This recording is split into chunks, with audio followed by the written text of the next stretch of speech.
Hi, everybody. It's so great to see your faces. We do have several things we want to cover today, and this just sort of outlines where we're going with the conversation. And so, learning targets begin with a definition of affective education. And since we have a variety of representatives here today, just kind of keep it in mind and frame it as to how it applies to you or your situation. We're going to explore emotional literacy and psychological safety. Again, you can imagine what a relevant issue that this is right now in our times. We're going to recognize care flags. You might also know them as red flags. How to recognize that maybe a child is struggling. And so hopefully those will be very helpful to you as you work with your population of students. And then we're going to talk about a continuum, I can't even say that word, of interventions and support from the school level to the classroom level to that individual level. So those are our learning targets we hope to accomplish today. All right, the overreaching idea, the big idea of today is student support. So we're talking about support that represents your commitment to social, academic, and emotional needs of learners.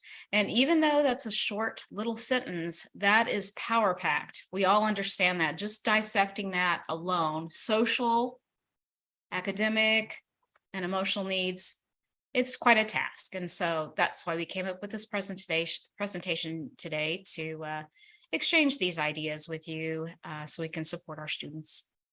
I'm going to add to that while it's power packed and happens in lots of ways, the multitude of ways matters too. So today we'll share some formal interventions and support plans and systems kinds of approaches to student support, but we'll also share the powerful everyday work of just relationship building with kids. And that happens in lots of little ways, not unlike a check-in at the beginning of a Zoom just to see how everybody's week is going. So as we're exploring student support together, it's both big and small, and that's what gives it its power. One of the maybe new or maybe not terms that we're going to introduce today is affective education. So if we think about the field of psychology, psychologists often write about two domains: an affective domain, which is your feelings or emotional domain, and a cognitive domain, which is kind of your thinking domain. These two aren't isolated. Of course, they work in concert and cooperation together.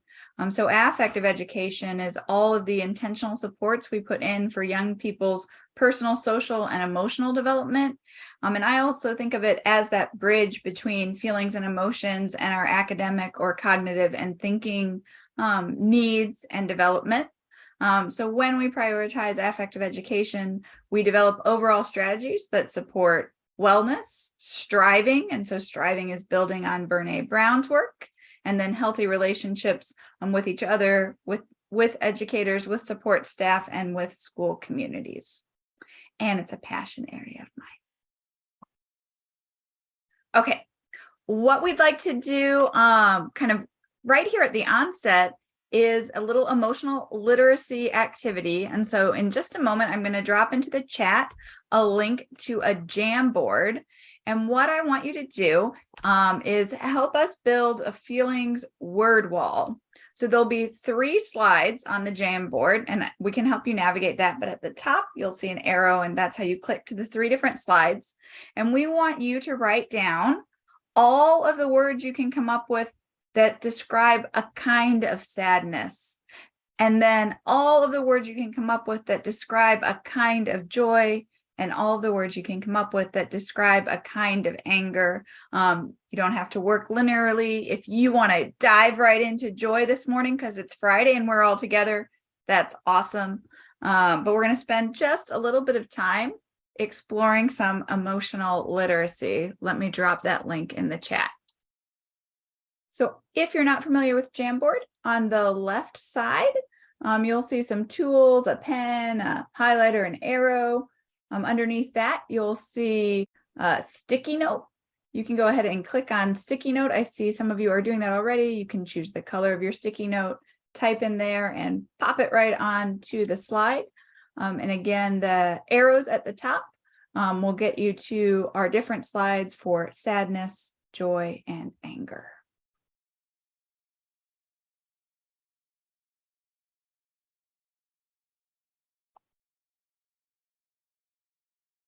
You all are very good at this.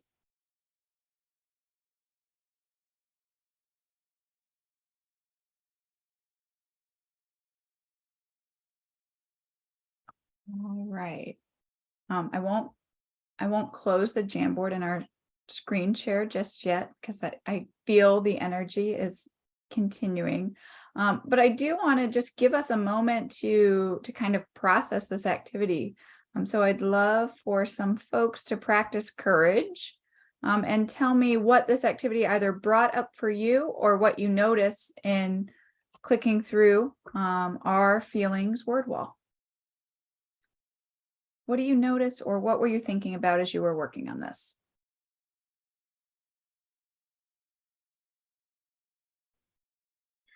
Trying to name some of my feelings, my personal feelings, and how would I describe? I don't know. I guess that's hard, really, to do. Huberta, I love that though. And we're going to talk about that today, the power of naming, right? Like to name the different nuances of emotions. Not all kinds of sadness are the same. Not all kinds of joy are the same. Absolutely. It's interesting to see how many, words were added that I wouldn't have thought about if I was, thinking of that same feeling. So it's nice to actually be able to see how people see feelings differently, and they all make sense, but it's just something that I wouldn't have thought of myself. I was loving watching the patterns, the way our ideas were building on each other. Somebody said numb, and then it was like, oh, hollow, empty. Like, as one thing would pop up, the associations that were clearly kind of being drawn out of each of us, seeing how other people name it.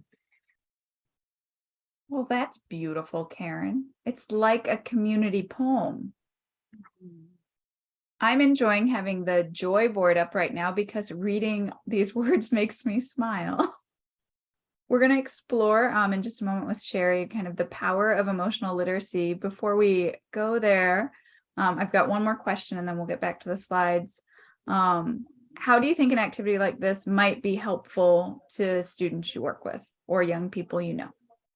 I think that especially for students who might not have a lot of literacy this way, by having some new words for them to use, it could bring them some power.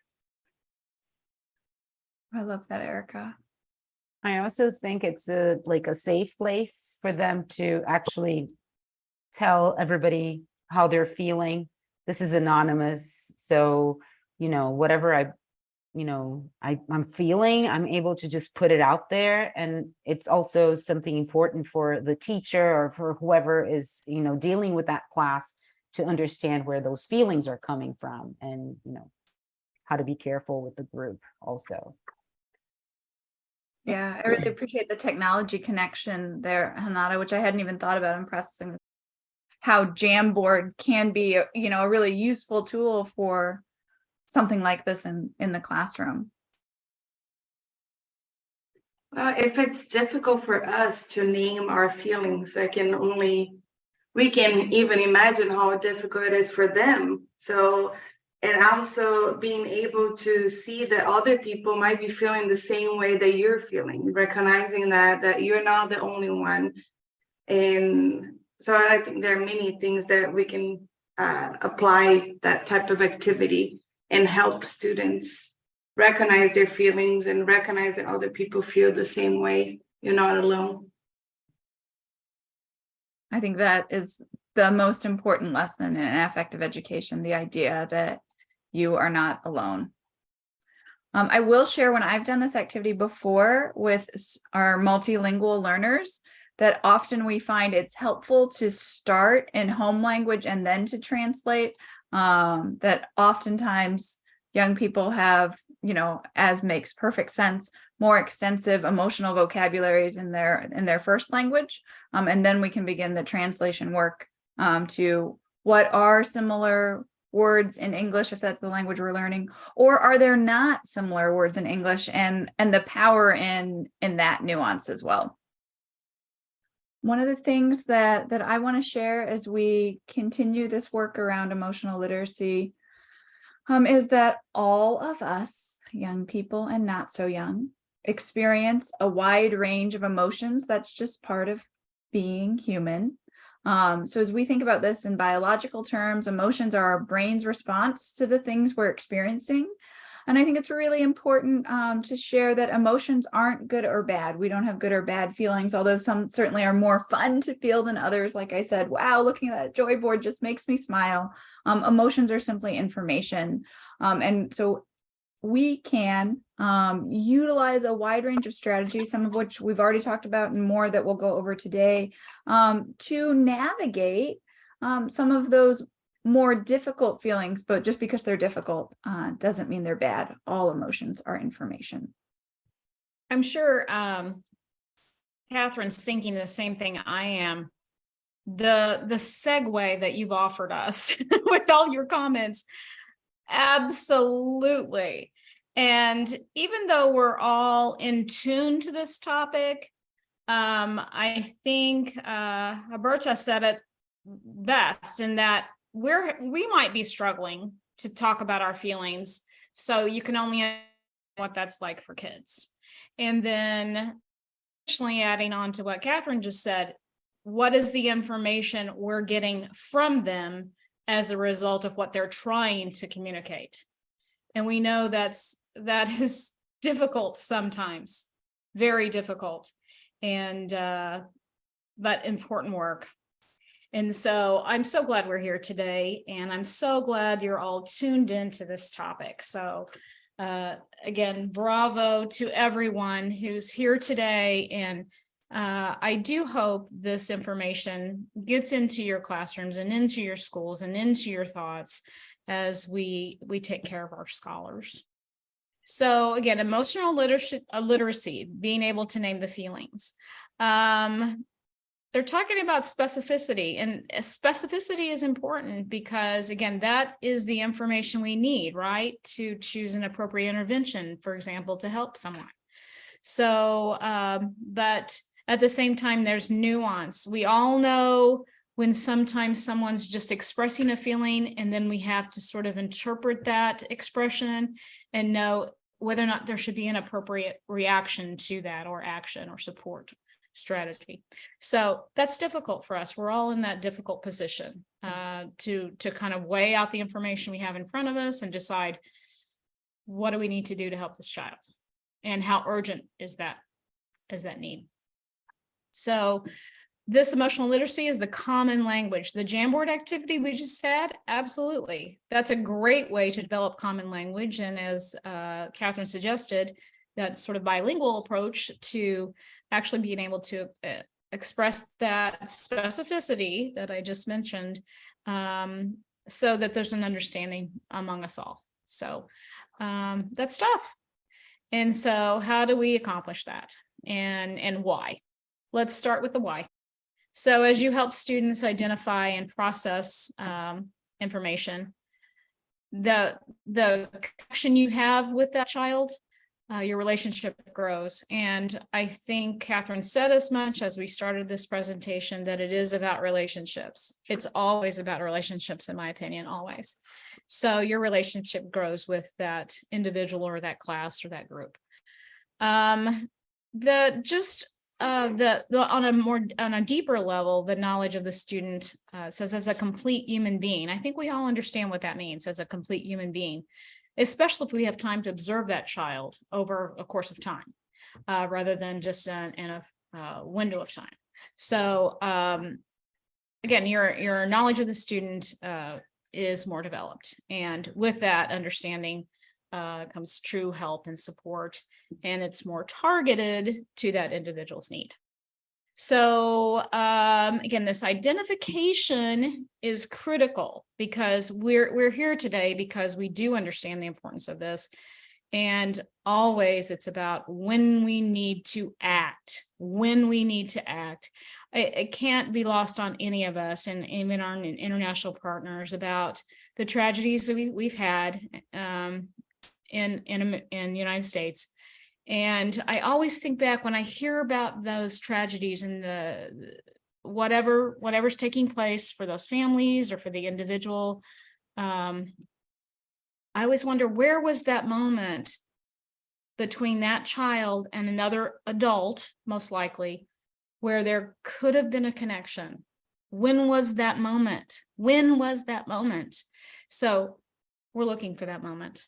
So you're looking for feelings that are a concerning pattern. And there's things that happened in my own public school when we've heard about a child who went on and maybe made a very poor decision. And I think we all saw it. We all would nod our heads and say, that does not surprise me. And then I reflect back and think, what could have been different? And we're in that moment now, right? More than ever before, we're in that moment right now. So we all just want to do what's best for the child and for the situation. So absolutely, you will be able to determine the best intervention. But first, you have to have those interventions in place. So as we move on from this slide, I'll let Catherine send us on forward. What a fabulous presentation, by the way, in terms for the graphics here. Catherine, isn't that beautiful? Canva's just amazing. If you haven't used it, get in there. It's absolutely amazing. So anyway, let's go back to our presentation. Let's talk about we talked about the continuum earlier. And in terms of tiers, maybe that's a word that's you use in your schools for whatever that might be, academic interventions. This is, again, that big picture. Remember we talked about that big picture of student support? That's where we are right now, the big picture of student support, big picture. So you can see how this is on the screen. There's a tier 1, there's a tier 2, there's a tier 3, and you see that it's school, classroom, small group, and individual. So let's just take a moment to process that idea that there's tiers of intervention. So what are the universal supports? I think we all hope and think these things are in place for our schools. So this is a moment as we talk about these tiers, like, is this true for us? Is this true for us? How could we improve in this area? That's something I need to consider. So those types of ideas, that's what we're looking for. So universal support school, instructional excellence. That's what we all strive for, instructional excellence as educators. And so we can't discount the importance of that being in place for the student support system to work. You can imagine what might interfere with that instructional excellence if that culture is unstable emotionally. We may be experiencing it now. We may have observed it in the past. We understand what that means. So instructional excellence as a universal support for schools. An embedded cell curriculum. So if that is not familiar to you, SEL, social emotional learning. If there's not some sort of targeted curriculum that you've discussed, maybe formally implemented, whatever the situation may be, that our recommendation is there needs to be an embedded cell curriculum that's appropriate for your setting. So that's one of the universal supports that we recommend to address this very, very important issue. So the focus on relationships, we just talked about how emotional literacy helps us communicate with children and provide for their needs. And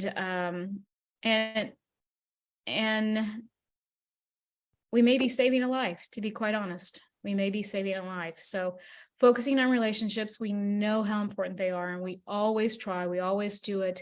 But is there something formalized? Is there something that you approach and say, we are focused here, we will do this, this is how we will communicate? As you know, in the Mizzou Academy, we focus on positivity. And that's how we develop relationships in the online environment. And you can imagine there's a little distance there, right? Between maybe a face-to-face educational setting and an online setting. But the intent is the same, to reach out and connect and see that other person. So, and again, all of this is for a culture of acceptance and affirmation. I think we all want to feel a sense of acceptance for who we are as individuals. And that's becoming more and more of a challenge every day as our culture changes every day and the way we identify ourselves changes every day. So we just, that's a very, very important part of the individual, knowing that they're a part of something larger and there's a genuine care and concern for their well-being. So we want our students to feel that way. And again, we're thinking about, what does this look like in your environment and your role in your school? How could this happen? So again, moving on from the universal tier, let's go to the classroom or small group. And if you are a classroom teacher and you have students in your classroom, you're with face-to-face every day, support opportunities. So within your classroom, a manner in which they can express themselves and know that it is a safe place for that expression. And knowing that there's an opportunity or an avenue where there's support available should there be a need, whether it be at that time or in the future. Support opportunities are communicated as a whole to the small group. They know they're in a safe place. That was also said during our Jamboard activity, that safe place. We're going to talk about psychological safety in just a moment, but knowing that they're in a safe place, there's support available. All right. We talked about a cell curriculum, and maybe there's not something formally in your school, or maybe there's not that common language that we're talking about right now that can be developed, but being focused on that vocabulary and infusing that vocabulary in what you do every day in your instruction. It doesn't have to be something separate. It can be embedded in the instruction. And that very next bullet under tier 2 is modeling. So you can imagine how, if you're modeling emotional literacy and there's support in place and there's an invitation to communicate in that same way, you can imagine how cathartic that might be for a group. And again, back to the relationships, you grow together, there's an understanding among one another, it's a safe place. So, however, in giving students that power, again, that segue we received from the Jamboard, power, I love that word. It is powerful. Words are powerful. We know that. Words are powerful. Once we start hearing those words, it's a time for critical observation. It's that moment, that little gut feeling you're thinking, uh-oh. You know in your mind, you can feel it. Even if you're a parent, you have that idea for your own child if something's wrong. You can start picking up on that as you get to know students, and they have an increased ability to communicate their thoughts and feelings that might signal that there might be another step needed here.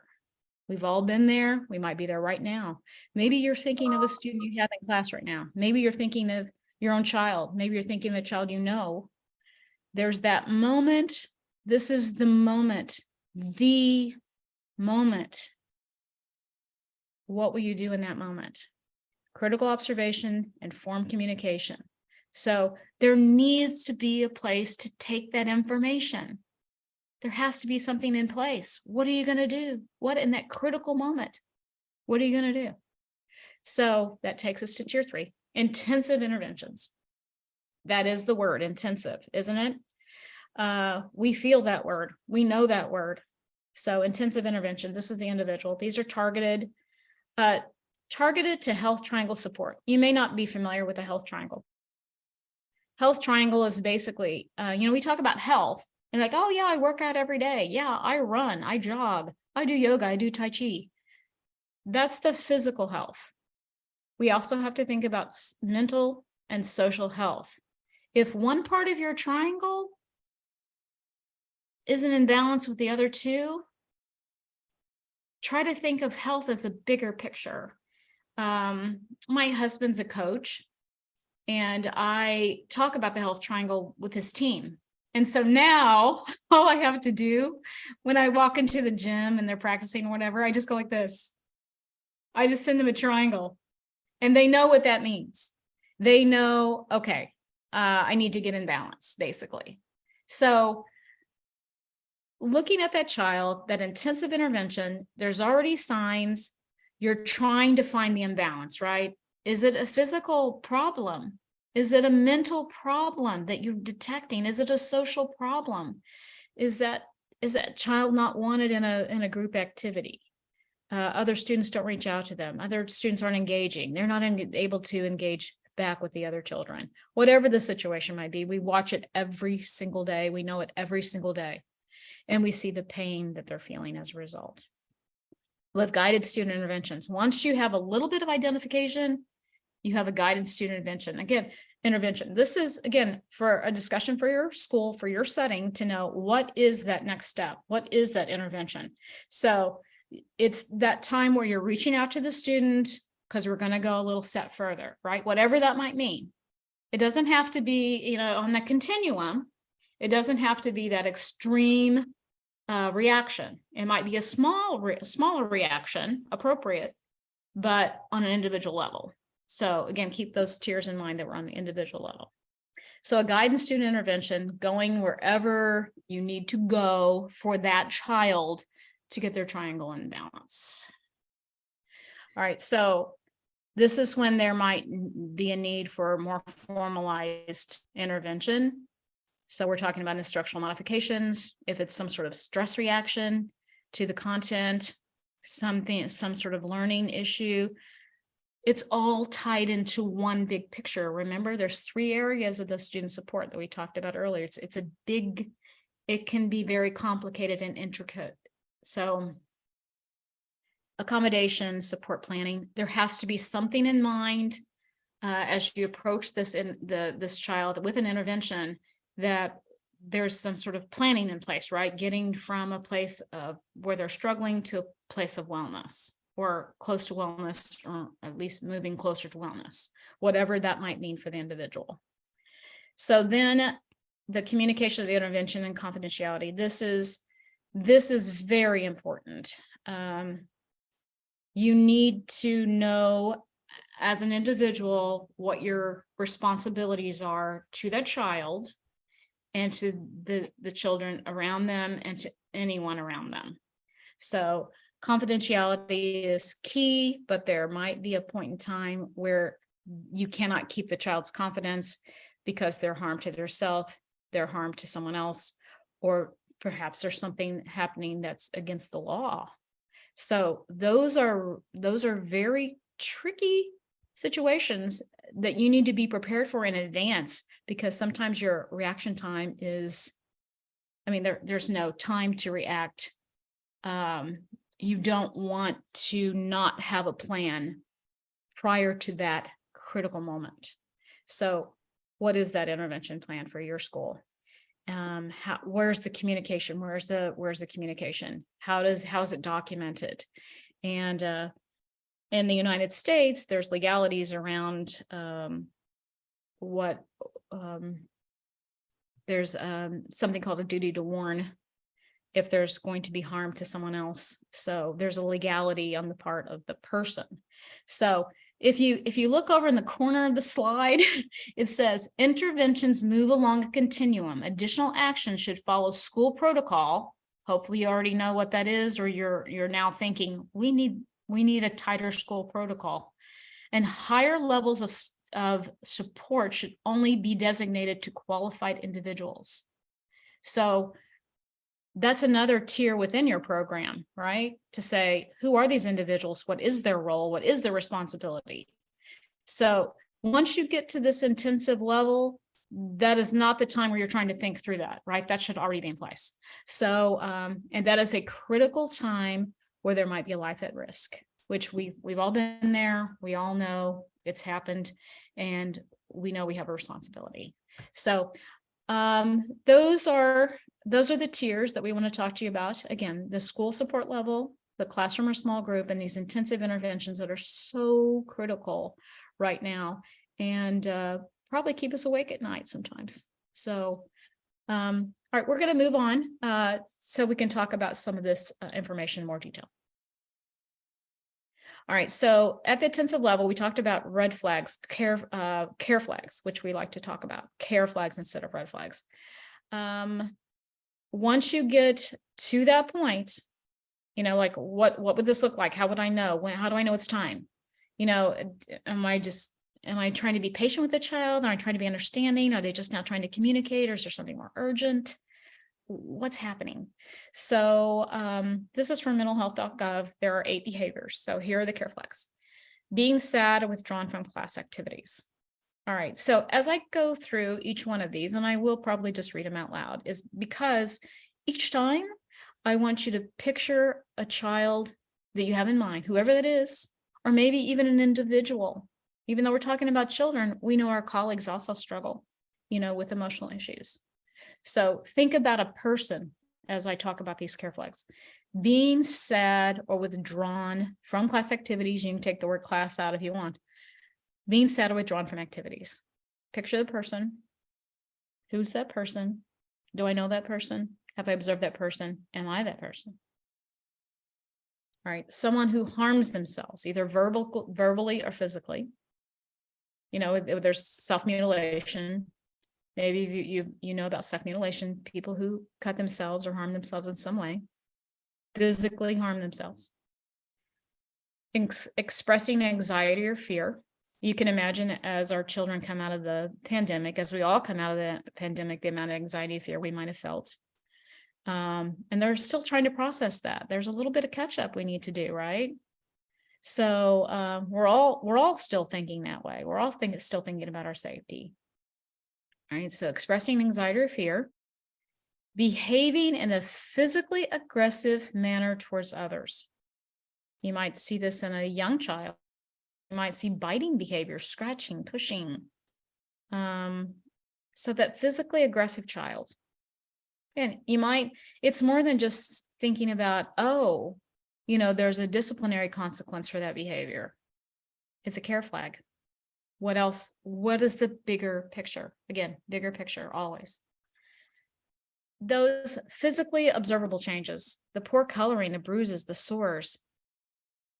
A child who comes to school with clothes that aren't clean or smell. Those things we observe, our 5 senses alert us. So we have to pay attention. So it's not just something we see, but it's actually a care flag. It might require an intervention. So again, these are the 8 signs. So if you're seeing these things, maybe you're at that tier 3 intervention. Maybe there's an intensive action that needs to take place. Experimenting with substances, I realize we don't always know that's happening, but I think we all know what to observe for a child under the influence. And again, that's another discussion altogether, but certainly something to be aware of. And again, saving a life might be on the line here. And I think we all know that. And it's frightening for us as adults as we observe these things, these care flags in these children, but it's a call for help. So severe mood swings, even if we think it's developmentally appropriate that they have a severe mood swing, we're the adult, we need to step back and go, what am I observing here? What does this truly mean? What does the child need? How can I intervene? And then demonstrating drastic changes in personality, whatever that might be. a personality, someone you know to be, a complete change of personality. How does this happen? So again, these are the 8 behaviors that to be on the lookout for. And as I asked at the beginning of this slide, you hopefully picture these individuals in your mind. Maybe it's the same individual, maybe it's a different individual, but chances are for each one, we had someone in mind. We were thinking of someone. We felt compassion for that individual. And like I said, and sometimes maybe we even felt that way ourselves. So we're all just trying to stay in balance, right? We all just want our health triangle. We just want to be healthy. So, all right, moving from care flags. Thank you, Catherine. Safe, safe, safe, safe. If you ever, and that's italicized, ever feel suspect or have evidence that a student is in immediate danger or actively experiencing harm, work with your administrator and others on your school mental health team to report and intervene immediately. And this deserved its own slide because how important it is. And this is a challenging world. There's no doubt about it. There are times that it's not easy. And we want everyone to be safe. We want everybody to feel the joy that we all felt just a moment ago. We want that to take place. But as you're learning, there's a lot that goes into keeping a child safe.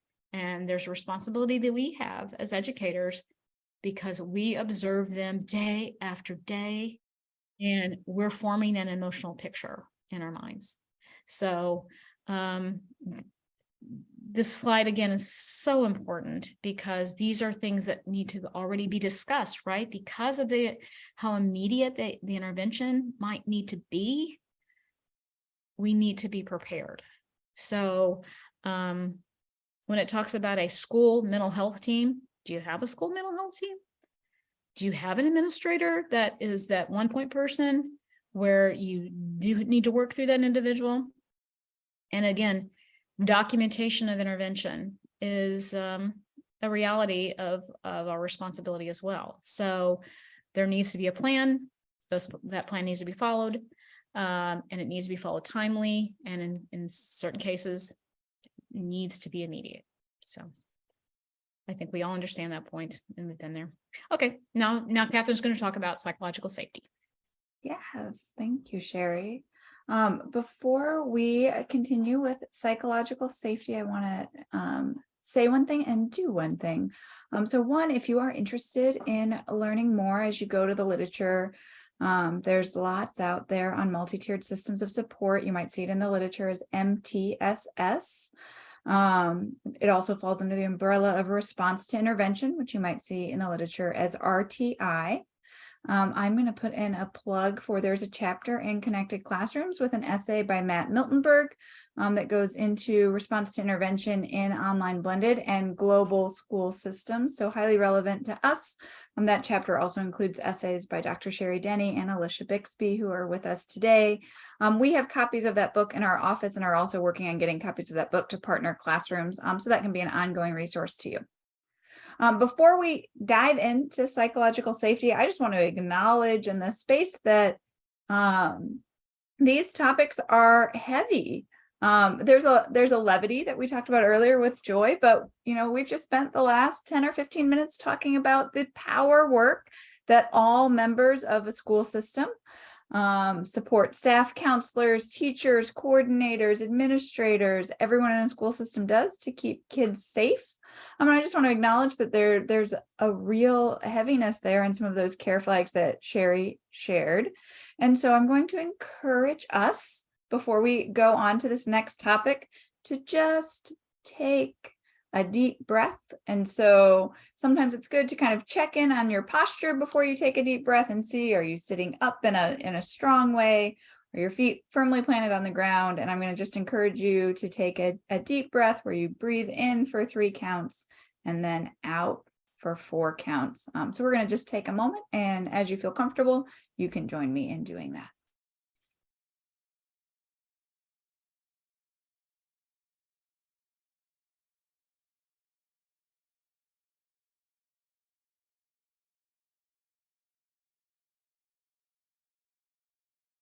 I find that I don't take a pause to do that often enough. And whenever I do, I'm glad that I have. And I also find, to echo Sherry's really important points on the health triangle, that I'm more likely to engage in that behavior when I am among friends like you all. As we continue on this presentation, we want to talk about psychological safety. So what does it look like to set up a psychologically safe or emotionally safe classroom and school community? One of the things that I want to share, in a psychologically safe or emotionally safe classroom or school community, all feelings are valid. Remember, we talked about at the beginning that feelings are information. They're neither bad nor good. There are our brain's response to the things that are happening to us. So within a psychologically safe classroom, it's normal, it's okay to sometimes feel sad, angry, lonely, frustrated. These are just part of being human, as we know. So our goal here in setting up psychologically safe classroom environments isn't that we're always on the joy board. Yes, we want to be on the joy board sometimes, but we also want to help kids affirm and name and normalize the whole range of emotional experiences that is part of being human. So helping kids do that is a key component of effective education, and it contributes to psychological safety. So if I'm a child and I know it's safe in this space to say, I'm feeling grief for this reason, that goes so far in our care and relationships with young people. I believe that relationships are the heart of all great teaching, and certainly the cornerstone of student support. The relationships you all have with students in your school community, and this is true again in every position across the school organization, are important affective tethers as kids navigate adolescence. There's lots of compelling research on critical persons. So if students have one adult in a building or school system who knows them and who they trust, the emotional and academic outcomes for that young people are drastically improved.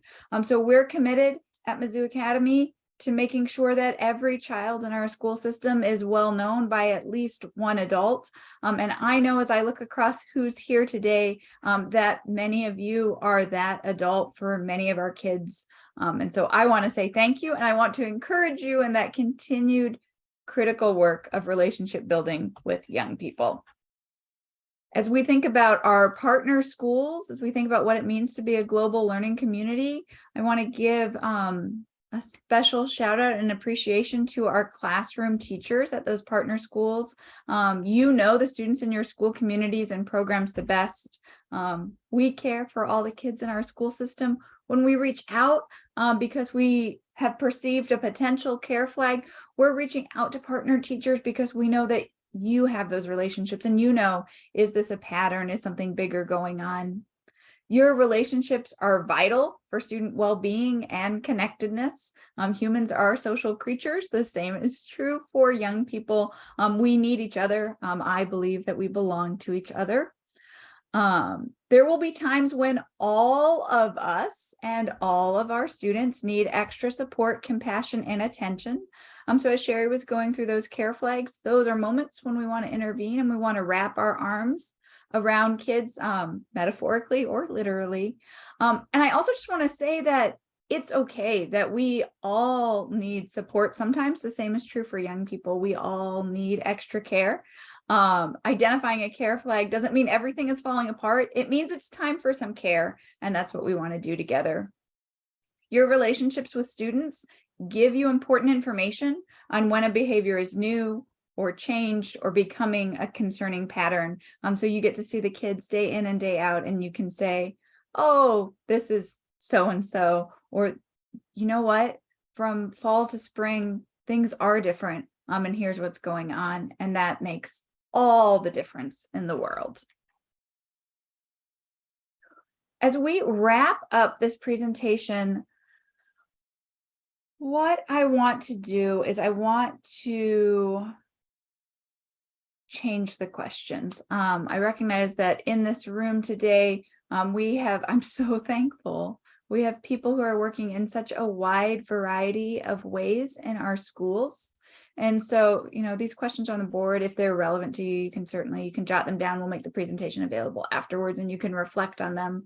But what I want us to do as we close out is I would love for you to jot down one key takeaway from today's presentation.